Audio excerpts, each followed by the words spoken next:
Sa pagpapalit ng administrasyon ng Amerika, tiniyak ni outgoing U.S. Defense Secretary Lloyd Austin ang suporta ng Amerika sa Pilipinas, partikular sa paglaban ng bansa sa karapatan para sa West Philippine Sea.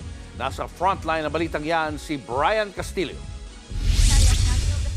Personal na bumisita si outgoing U.S. Defense Secretary Lloyd Austin sa Armed Forces of the Philippines Western Command sa Palawan. Ito ay para bigyang diin ang anyay matibay na suporta ng Amerika sa pagiit ng Pilipinas sa mga karapatan nito sa West Philippine Sea.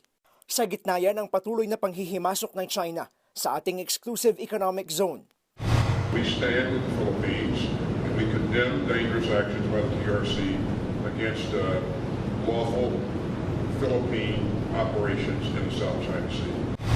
Kanina, nagkaroon ng pagkakataon sina Defense Secretary Gibo Teodoro at Austin na silipin ang modernong unmanned surface vessel na magagamit sa surveillance sa dagat. Our cooperation continues to grow. That means deepened information sharing, combining maritime activities, joint training, and capacity building. And we can do even more in the future. Kahapon, nilagdaan ng Pilipinas at Amerika ang General Security of Military Information Agreement sa pagitan ng dalawang bansa. Sa ilalim ng kasunduan, mas palalakasin ang intelligence sharing ng Philippine at United States military.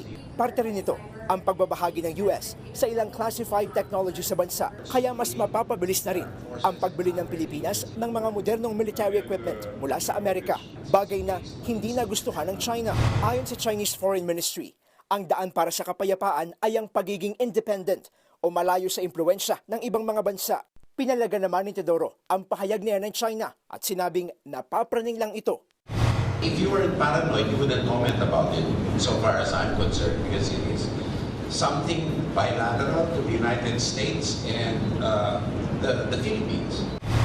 Ngayong 2 buwan na lang bago magpalit ng administrasyon ng Amerika, naniniwala si Austin na hindi basta-bastang magbabago ang matibay ng alyansa ng Pilipinas at Amerika.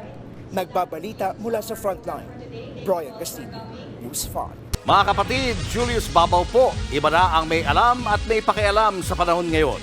Para sa frontline ng mga balita, mag-follow at mag-subscribe sa social media pages ng News 5.